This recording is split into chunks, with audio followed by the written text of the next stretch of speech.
கேள்வி ஒன்றாக இருந்தாலும் பதில் எப்படியா இருக்கான், ஆளுக்கு ஏற்ற மாதிரி மாறுபடும். நேரில் வந்துட்டால் என்ன பண்ணிடலாம், எல்லா கேள்வியும் கேட்டு தெளிவாக. அதுக்கு தான் சத் சங்கம். என்னுடைய நோக்கம் எல்லாம் மனிதர்கள் எல்லாம் மகிழ்ச்சியாக இருக்கணும், அவ்வளோதான். எண்ணங்களை வெளிப்படுத்தாமல் இருந்தால் எண்ணம் ஆகும். எண்ணம் என்னவோ அதுவும் ஆகும். உதாரணத்துக்கு நான் சினிமாலாம் பார்க்குறேன், நாடகம்லாம் பார்க்குறேன். அது சினிமாவை பார்த்த உடனே அவ்வளோ நல்லா இருக்குது. கட்டிப்பூடிடா கண்ணாலா கண்டபடி எப்படி கட்டிப்பூடி இருக்குதே 2 கை. எனக்கு சில நேரத்தில் ரொம்ப கஷ்டமாக இருக்கும் கடவுள் மேலே. 2 கை வச்சுன்னு எப்போ கட்டிப்பூடி, ஒரு அங்கங்கே கை வச்சுருந்தா என்ன பண்ணிடலாம், பாச மாதிரி ஒரு 6 கை வச்சுருந்தா என்ன பண்ணலாம், 6 இடத்துல கட்டி பிடிக்கலாமா இல்லையா? கடவுள் கஞ்சன் 2 கை கொடுத்துட்டுக்கிறான். நல்ல வேலை கை கொடுத்தான்னா விரலுக்கு தான் இல்லையா, வா வா என் வீணையே. அது இந்தளவுக்கு புரியணும் எனக்கு. இப்போ எண்ணங்களை உள்ளேருந்து வெளிப்பத்தினா ஆச்சு, வெளிப்பத்தினா தூங்கி நிற்ப இதெல்லாம் வெளிப்படும். இல்லைன்னா பாசியாகி இன்னொரு பாசி கட்டி பிடிச்சிங்கிற மாதிரி கனவு காணுவேன். இப்போ எண்ணங்களை நீங்கள் வெளிப்படுத்தலைனாலும் அது கனவுலேயோ வேறு எது ரூபம் கொண்டோ அதுனா ஆகும், வெளிப்பட்டுரும். ஆல்மா 10 நிற்பேன்.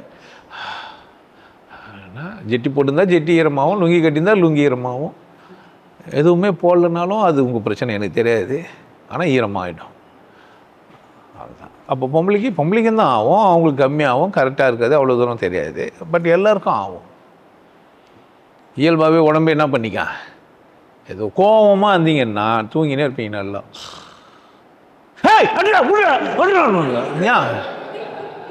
நீங்கள் நிஜத்தில் அடிக்கலைன்னா கூட ஆழ்ந்த உறக்கத்துக்கு போகும்போது அதுவாகவே ஏந்து அடிக்கும். யார் அடிக்கணும்னு யாருக்கும் தெரியாது, சொல்ல முடியாது. பக்கத்தில் பொண்டாட்டியில் கை நெஞ்சில் குத்திட்டு இருப்பீங்க. ஏன் கோபத்தெல்லாம் என்ன பண்ணி வச்சுருந்தீங்க? ஆமாம், எண்ணத்தெல்லாம் வெளிப்பத்தலைன்னா என்ன ஆகும்னா எப்படின்னா ஆகும். ஒழுங்கு மரியாதையாக காவை வெட்டி தண்ணி விட்டால் ஒழுங்காக போயிடும். மதில் கட்டினா எங்கே பிச்சுக்குன்னு தெரியாது. ஆல்மா ஏரி ஒட்டிச்சு கிராமத்தில் வந்து ஒரு 400 பேர் செத்துட்டாங்கன்னு வாங்க. ஏன் அந்த நீரோட்டம் ஒழுங்காக போயிருந்தா, நீரோட்டம் போலோடும் ஆசை அது வரணும், அதை அனுபவிக்கணும். போயிடும். இல்லைன்னா சேர்த்து வச்சு அடிக்கும். நிறைய பேர் பார்த்திங்கன்னா நைட்டில் எல்லாத்தையும் அவுத்து போட்டு ஓடுவாங்க, யாருன்னா வரமாட்டாங்களான்ட்டு. பேய் வந்து ஆடும், கண்ணெல்லாம் அடிக்கும் சாமியாரை பார்த்து. சாமியாரும் உசாராயிடுவார். அவர் எழுந்து பார்த்து உள்ளே போட்டு விளையாண்டுருப்பார். இவர் வெளியே உட்காந்துருப்பார். நான் பேய் ஓட்டுனுப்பான் உள்ள. எந்த பேயா உள்ளே எழுந்துன்னு என்னன்னு ஒரு பேய் இது இல்லை, அதை யார் ஓட்டின்னு இருப்பார்? சாமியார் ஓட்டுன்னு இருப்பார். ஃபயர்னுவார். எம்மா பாப்பார் யாரெல்லாம் கீழே விழுனா தனியாக கூட்டின்னு போய் கீழே உழ வச்சு இட்டுன்னு வந்துவார். அப்புறமா அப்போ இந்த மாதிரிலாம் பண்ணாதாம்மா உனக்கு அப்பப்போ கூப்பிடுவேன், இல்லை என்ன பண்ண மாட்டேன் நான் கூப்பிட மாட்டேன்னு. அவன் என்ன வாங்க போனா அவர் பானும்போதே வந்துடுவா பொத்துன்னு. அப்போ பிரச்சனை ஏதோ எண்ணங்களை சரி பார்த்ததுனால தான் என்ன ஆகுது தெரியுமா? ஹோட்டல் பக்கத்தில் இருந்தாக்கா அல்சர் இருக்குமா அவனுக்கு. ஒரு நல்ல ஹோட்டல் இருக்குது அப்படின்னா அது 2 வீட்டில் பக்கத்தில் 4-5 வீடுங்க இருக்குல்ல, அங்கே 4 பேருக்கு அல்சர் இருக்குமா. ஏன்னா அந்த வாசனை, அது அவன் தட்டுற தட்டு, இவனுக்கு பசி ஏற்று உள்ள குடல் வந்து அல்சர் வந்துட்டுருக்குமா. சோறு இல்லாதவனுக்கு அல்சர் வராதாயா? கஞ்சி சோறு சாப்பிடாம அல்சர் வர்றது இல்லை. இந்த வாசனையை பார்த்துட்டு எண்ணெய் எழுமிச்சு சாப்பிட்ணுன்ட்டு சாப்பிட முடியலன்னா காக்கா முட்டைன்னு ஒரு படம் எடுத்தாங்க தெரியுமா? தோசைடா நம்ம ஆயா சுட்டாங்கல்ல, அந்த ஆயா சுட்ட தோசையை போய் பிஸான்ட்டு நம்மளை ஏமாத்திக்கிறானுங்க.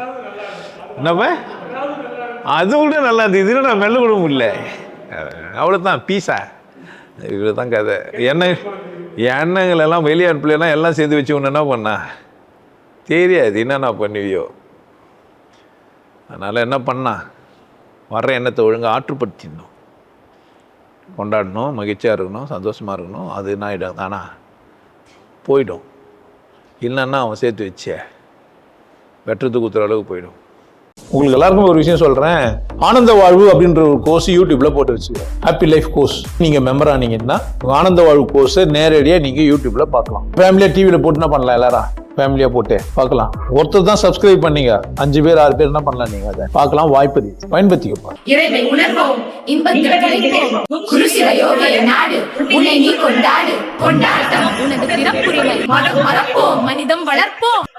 நல்லா இருங்க, சிறப்பாக இருங்க, கொண்டாட்டமாக இருங்க. உங்களை நீங்கள் மதிப்பு மிகுந்தவராக மாற்றுறது உங்கள் கையில் தான் இருக்குது. நல்லா இருங்க. நான் ஒரு வாய்ப்பு என்னை பயன்படுத்திக்கலாம். நல்லது.